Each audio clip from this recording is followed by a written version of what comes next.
여러분 안녕하세요. 방공학 공인중개사 종로학원 김환 강사입니다. 좀비 기출특강 실전편을 진행하겠습니다. 이 시간은 실전편 제45강을 진행하겠습니다. 교재는 154페이지부터 공부하겠습니다. 우리 중개사 시험은 기출의 반복입니다. 기출문제만 정확히 분석하셔도 금방 고득점 할 수 있습니다. 기출문제만 계속 반복해 주세요. 오늘은 계약금을 공부하겠습니다. 자, 계약금 설명 틀린 겁니다. 이번 계약금은 별도의 약정이 없어도 해약금으로 추정되죠. 565조 해약금 규정이 있잖아요. 그래서 해약금으로 추정됩니다. 반면 위약금 성질을 가지려면 이때는 위약금 약정이 있어야 위약금 성질 같지만 해약금은 565조 있으니까 별도의 약정이 없어도 해약금 성질을 갖습니다. 2번 매매 해약금에 관한 민법 규정은 다른 유상계약, 임대차나 교환계약에 다 적용됩니다. 3번 해약금액에 계약을 해지한 경우에는 원상회복 문제가 발생하지 않습니다. 해약금 해제는 이행착수 전에만 가능하죠. 그럼 이행착수 전이라 원상회복할 게 없습니다. 4번 토지거래 허가 구역 내 토지에 관한 매매계약을 체결하고 계약금만 지급받은 상태에서 거래 허가를 받았습니다. 그럼 토지거래 허가받은 게 이행착수입니까? 아니죠. 매매계의 이행착수가 뭐죠? 매매의 이행착수란 매수인이 돈 주는 거고 매도인은 등기서류 교부입니다. 그럼 이거 허가받았죠? 돈 준 거 아니죠? 등기 넘긴 거 아니죠? 따라서 이행착수 아닙니다. 그 뒤에 보세요. 다른 약정 없는 한 매도인은 계약금 배액을 상환하고 계약 해지할 수 있습니다. 이행착수가 아니라 해지할 수 있습니다. 5번도 그런 내용이죠. 계약금만 수령한 매도인이 매수인에게 계약 이행을 최고하고 매매 잔금 지급을 청구하는 소송을 제기했습니다. 이행착수 아니죠? 돈 준 거 아닙니다. 등기 제공 안 했어요. 이행착수가 아니기 때문에 다른 약정 없는 한 매수인은 계약금 포기하고 계약 해지할 수 있습니다. 정답은 4번입니다. 이번 계약금 설명 틀린 겁니다. 1번 계약금 포기에 의한 계약 해지의 경우 이건 누가 잘못한 거 아니죠. 채무불이행이 아닙니다. 그래서 그 뒤에 상대방은 채무불이행을 이유로 손해배상 청구할 수 없습니다. 이 해제는 채무불이행이 아닙니다. 이번 계약금 계약은 계약에 부수하여 행해지는 종된 계약입니다. 매매나 임대차의 종된 계약 맞아요. 3번 계약금을 위약금으로 하는 당사자 특약이 있으면 이때는 계약금은 위약금 성질을 갖습니다. 4번 565조 임의규정이라 포기할 수 있습니다. 계약금 포기하고 행사할 수 있는 해제권은 합의로 폐지할 수 있어요. 임의규정이라 가능합니다. 5번 매매계약 시 계약금 일부만 먼저 지급받고 잔액은 나중에 지급하기로 한 경우 매도인은 다음 실제 받은 일부 금액 틀렸죠. 이때 예외적 해지하더라도 해약금 기준은 약정계약금입니다. 그래서 약정계약금의 배익을 상환해야 돼요. 실제 받은 일부 금액이 아닙니다. 정답 5번입니다. 한번 계약금 설명 옳은 겁니다. 박스가 넣으면 1, 2, 3, 4, 5 개수가 같은가 보세요. 한 개, 두 개, 세 개 제각각입니다. 그럼 세 개 문제 다 알아야겠네요. 자, 기억. 계약금은 별도의 약정 없는 한 아까 해약금 손실 가진다 그랬죠. 매수인이 자 이행기 전에 중도금을 지급했습니다. 자, 그럼 이행기 전에도 이행 착수할 수 있습니까? 네, 가능합니다. 그래서 이행기 전에 중도금 주더라도 이행 착수한 겁니다. 이행 착수했죠? 그러니까 제일 끝에 해지할 수 없다 해서 맞았습니다. 디귿은 제일 끝에 공탁할 필요 없다 해서 맞았어요. 공탁 X죠? 뭐 볼 필요 없습니다. 다 맞아서 정답이 5번입니다. 네, 4번 사례입니다. 자, 5월 1일 갑이 그 건물을 을에게 매도하면서 5월 10일 계약금을 그 다음 그로부터 2개월 후 그럼 7월 10일에 중도금 잔금을 지급하기로 하였다. 틀린 겁니다. 1번이 정답이네요. 계약금 계약은 요물계약이죠. 허망하게 답이 1번입니다. 뭐 그렇지만 이런 문제는 땡큐죠. 2번 을이 지급한 계약금은 다른 약정 없는 한 해약금으로 추정한다 했죠.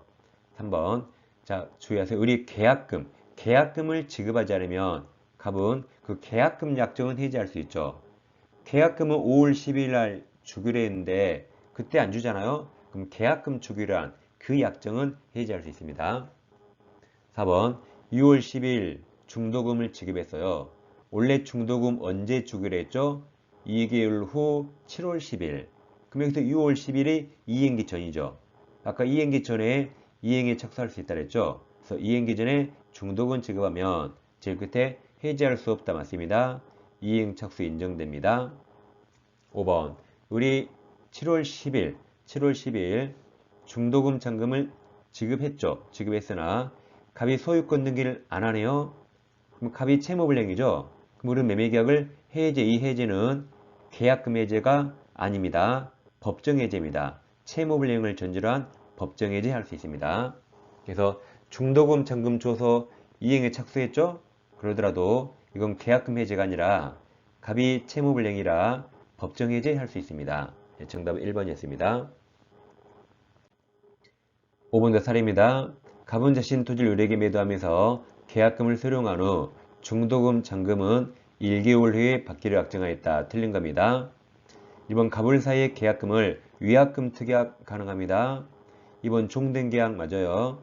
3번 을이 중도금 지급했죠. 그럼 이행 착수했습니다. 그럼 둘 다 해지할 수 없어요. 그래서 제일 끝에 계약금 포기하고 해지할 수 없다 맞았습니다. 4번 을의 해약금에 기한 해지권 행사에 인해 발생한 손해에 대해서 배상 청구할 수 있다 틀렸죠. 손해배상 할 수 없죠. 뭐 띄어내면 모를 줄 알고 우린 다 압니다. 그래서 해약금 해제는 채무불이행이 아니라 손해배상 청구할 수 없습니다. 정답이 4번입니다. 5번은 임의규정이라 배제 약정 가능합니다. 배제 약정이 있다면 더 이상 그 해제권 행사할 수 없습니다. 6번 갑은 자신 부동산에 관해서 매매대금 3억, 계약금 3천만으로 하는 계약을 일괄 체결했다 틀린 겁니다. 1번 을이 계약금 전부를 지급하지 않으면 그럼 유물계약이라 계약금 계약 성립하지 않습니다. 2번 을이 계약금 지급하였더라도 정당한 사유 없이 잔금 지급을 지체했다. 이게 이행 지체고 채무불이행이죠. 그럼 갑은 손해배상 청구할 수 있죠? 이건 법정 해제입니다. 법정 해제하고 잘못한 사람이 있으니까 손해배상 청구할 수 있습니다. 3번 갑을 사인 매매계약이 무효이거나 취소가 되면 종된 계약, 계약금 계약은 효력이 소멸하는 거죠. 이게 정답이네요. 종된 계약입니다. 4번 을이 갑에게 지급한 계약금은 당연히 증약금 성질이 있습니다. 5번 을이 계약금과 중도금을 지급한 후 이행 착수했죠. 둘 다 계약금 해제 못합니다. 다음 특별한 사정이 없는 한 갑은 계약금 폐익 상환하고 해지할 수 없습니다. 7번입니다. 갑은 자신 토지를 을에게 매도한 계약을 체결하고 계약금을 수령하였다. 틀린 겁니다. 이번 계약금은 해약금 추정된다 했죠. 이번 갑을이 계약금을 위약금으로 약정하면 그럼 위약금 성질을 갖게 되고 손해배상 예정으로 추정합니다. 3번 을이 중도금 지급 기일 전, 즉 이행 착수 전 중도금 지급한 경우 그럼 이행 착수 인정된다 그랬죠. 이행기 전에 이행 착수 인정된다 그랬죠. 중도금 지급 기일 전이 이행기 전입니다. 그래서 갑은 계약금 폐익 상환하고 해지할 수 없습니다.